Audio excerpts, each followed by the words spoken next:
आम्ही फक्त न्यायाच्या प्रतीक्षेत आहोत. आम्हाला न्याय पाहिजे.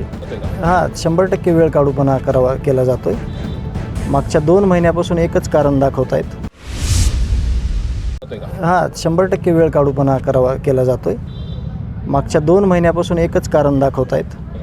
आणि मी ह्याच्या आधी कधी मेरिटवर बोललो नाही, आज देखील बोलणार नाही तुम्हाला.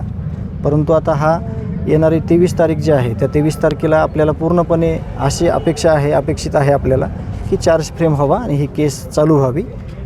केस डिले करण्याचा जो प्रयत्न आहे मागच्या 2 महिन्यापूर्वी निकम साहेबांना बोलून दाखवलेला तो त्यांचा चालू आहे. परंतु त्याचं सगळे उत्तरं वगैरे हे सगळे जे सरकारी वकील आहेत, वकील मंडळी आहे ते देईल. आम्ही फक्त न्यायाच्या प्रतीक्षेत आहोत. आम्हाला न्याय पाहिजे.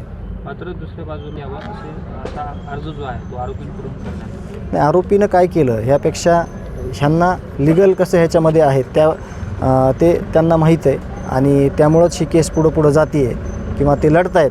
त्यामुळं त्याचं उत्तर अधिकृत निकम साहेब ज्यावेळेस येतील 23 तारखेला ते अपेक्षित आहे देणं आणि ते देतील.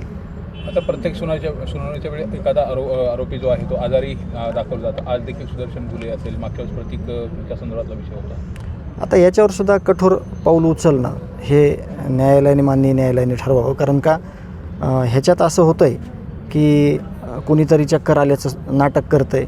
त्याची ECG एकदम क्लिअर येते आहे, त्याचा कुठला काही प्रॉब्लेम येत नाही. परंतु वेळ जातो आणि वेळ गेल्यामुळं आजचा दिवस उद्याचा दिवस परवा असं वेळ काढूपणा तुम्ही जे पहिल्यांदा म्हणलात त्याप्रमाणे चालू आहे. तर तसं न होता आता 23 तारखेला चार्ज फ्रेम होण्याची अपेक्षा आहे आणि ते अपेक्षित आहे आणि ते झालं पाहिजे. जेलमधल्या आरोपीकडून धमकी दिली जात असल्याचं देखील समोर आलेलं होतं आणि त्या संदर्भात